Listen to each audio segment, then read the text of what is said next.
Hello friends, स्वागत है आपका। दोस्तों, आज के इस वीडियो में हम कंप्लीट डिस्कस करने वाले हैं कि आप क्वालिटी डिपार्टमेंट में जॉब कैसे पा सकते हैं।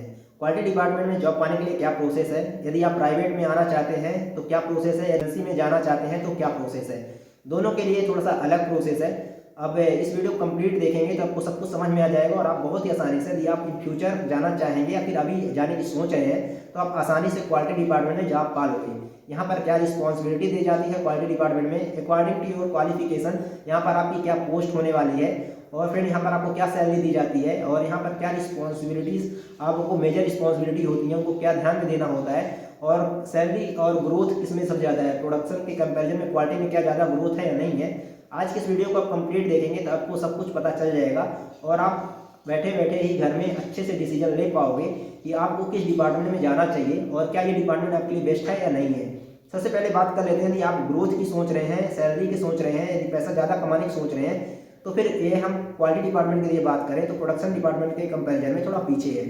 अब ऐसा क्यों फ्रेंड? क्योंकि प्रोडक्शन डिपार्टमेंट में आपकी ग्रोथ डिपेंड करती है आपकी फ्रीक्वेंसी और वहाँ पर आपने कंपनी कितना बेनिफिट आप करा कर दे रहे हैं। प्रोडक्शन डिपार्टमेंट में आपकी जो पोस्ट की ग्रोथ है वो जल्दी हो सकती है यदि आप वहाँ पर अच्छा परफॉर्मेंस आप देते हैं। और फिर जैसे कि आप वहाँ पर जब ट्रेनिंग बेस में जाते हैं तो इंजीनियर, फिर सीनियर इंजीनियर, मैनेजर की पोस्ट में आपको पहुँचने में ज़्यादा टाइम नहीं लग सकता है। मतलब ज़्यादा टाइम नहीं लगेगा। यदि आप एक दो कंपनी स्विच करते हो तो आप पहुँच जाओगे यदि आपका परफॉर्मेंस अच्छा रहता है। आप पहले इंजीनियर, फिर सीनियर इंजीनियर, उसके बाद आप असिस्टेंट मैनेजर की पोस्ट में पहुँच जाओगे। अब ऐसा नहीं है कि क्वालिटी डिपार्टमेंट में ऐसा आप करने से आप नहीं पहुंच पाओगे, आप आसानी से पहुंच जाओगे। लेकिन फ्रेंड, यहाँ पर होता क्या है कि जब आप क्वालिटी डिपार्टमेंट ज्वाइन करते हो, यहाँ पर पहले से आपको एक्सपीरियंस पर्सन चाहिए। यदि आप फ्रेशर आने की सोच रहे हो तो फ्रेशर में आपको दिक्कत होगी। क्वालिटी में डायरेक्ट फ्रेशर को लेते नहीं है। और फ्रेशर में यदि आप ज्वाइन करने की सोच रहे हो तो आपको क्या करना चाहिए जिसके थ्रू आपका हो जाए, और क्या यहाँ पर प्रोडक्शन के कंपेरिजन में सैलरी कम होती है, तो यहाँ पर थोड़ा बहुत फर्क देखने को मिलेगा, ज़्यादा फर्क नहीं रहता है। और क्वालिटी डिपार्टमेंट में आपको इतना ज़्यादा स्ट्रेस में आप नहीं होते हो, इतना अंडर प्रेशर में आपको काम नहीं करना होता है, क्योंकि मार्केट की डिमांड के अकॉर्डिंग कम प्रोडक्शन डिपार्टमेंट में प्रोडक्शन बढ़ जाता है, जिसकी वजह से प्रोडक्शन जितना ज़्यादा निकाल के देगा प्रोडक्शन डिपार्टमेंट, उतना ही आपको क्वालिटी चेक करना होता है, इसलिए आपके ऊपर ज़्यादा लोड नहीं होता है। बट प्रोडक्शन डिपार्टमेंट में जितना ज़्यादा बन सके वो स्टॉक में भी रखा जाता है, इसलिए जितना ज़्यादा बन जाए उतना ही बढ़िया होता है। लेकिन मशीनों का एक टाइम पीरियड होता है, जैसे कि कोई मशीन 1 घंटे में 5 पार्ट बनाती है तो 8 घंटे की शिफ्ट है तो 40 पार्ट ही बनाएगी।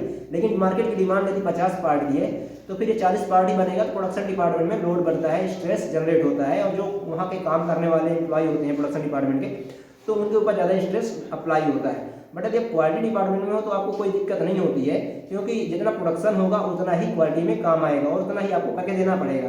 बट आप वहाँ पर एज ए रिस्पॉन्सिबिलिटी जो आपकी है वो ज़्यादा रिस्पॉन्सिबल होना होता है आपको, क्योंकि एक भी मटेरियल डिफेक्टेड नहीं जाना चाहिए।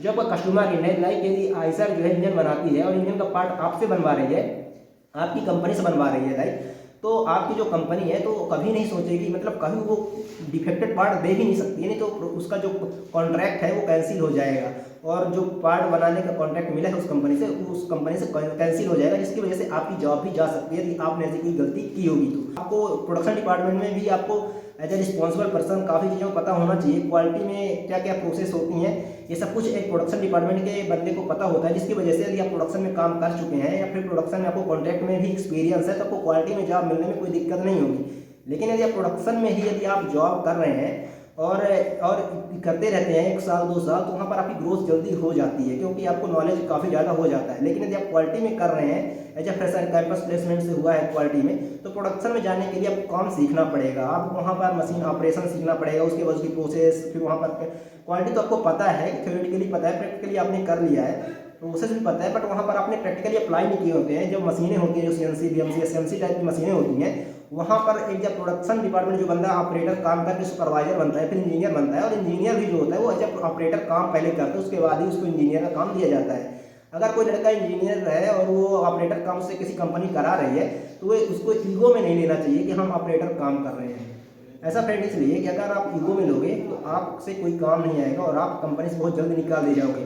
कोई काम ही नहीं आएगा तो आप डिफेक्टेड मटेरियल्स बना के निकालोगे, आप सारी मशीनों के टूल्स भी खराब कर दोगे, जिसकी वजह से वहाँ पर आपको कंपनी को बहुत लॉस पहुँचा दोगे, जिसकी वजह से आपको निकाल दिया जाएगा। इसलिए आपको प्रोडक्शन डिपार्टमेंट में आपको एक्सपीरियंस लेना पड़ेगा, आपको एज ऑपरेटर काम करना पड़ेगा सुपरवाइजर के अंडर में।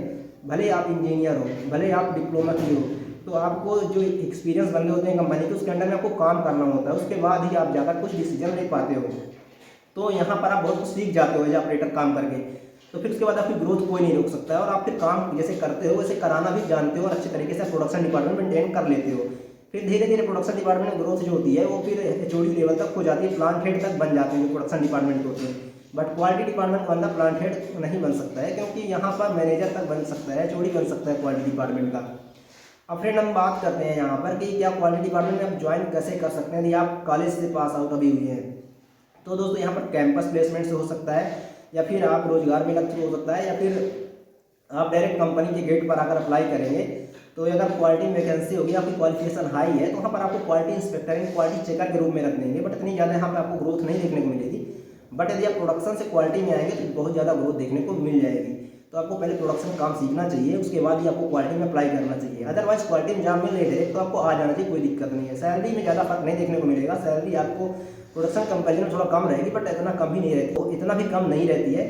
सो फ्रेंड आई होप आपको समझ में आ गया होगा क्वालिटी डिपार्टमेंट में आप कैसे आ सकते हैं। फ्रेशर है तो क्या दिक्कत होती है, आपको क्या रिस्पॉन्सिबिलिटी दी जाती है यहाँ पे as a quality inspector, quality supervisor, quality in charge. और फ्रेंड यहाँ क्वालिटी इंचार्ज बन जाते हो तो यहाँ पर आपको साइड में देखना होता है, यहाँ पर आपको जो लाइन है उसको हैंडल करनी पड़ती है। सुपरवाइजर को लाइन ही देखना पड़ता है, मैन पावर देखनी पड़ती है, कितना प्रोडक्शन निकला वो सब देखना पड़ता है। अगर आप इंजीनियर हैं तो जो मशीनों प्रॉब्लम आ रही है तो उसके साथ आप सीएमएम का काम या रिपोर्ट जो भी होती हैं वो सब कुछ मेंटेन करना पड़ता है। तो ये सब कुछ आपकी रिस्पॉन्सिबिलिटी होती है। और फ्रेंड यहाँ पर जो पोस्ट है वो भी मैंने आपको बता दिया, सैलरी भी इतना कम होती नहीं है। सो यहाँ पर आपको सब कुछ समझ में आ गया है। और यहाँ पर मेंटली प्रेशर आपको जो है थोड़ा कम होता है प्रोडक्शन डिपार्टमेंट के, तो आप डिसीजन ले सकते हो कि आपको कौन से डिपार्टमेंट में आना चाहिए। थैंक यू चैनल विजिट करने के लिए, आपका बहुत बहुत धन्यवाद। वीडियो पसंद आता है तो लाइक शेयर सब्सक्राइब जरूर करिएगा। धन्यवाद।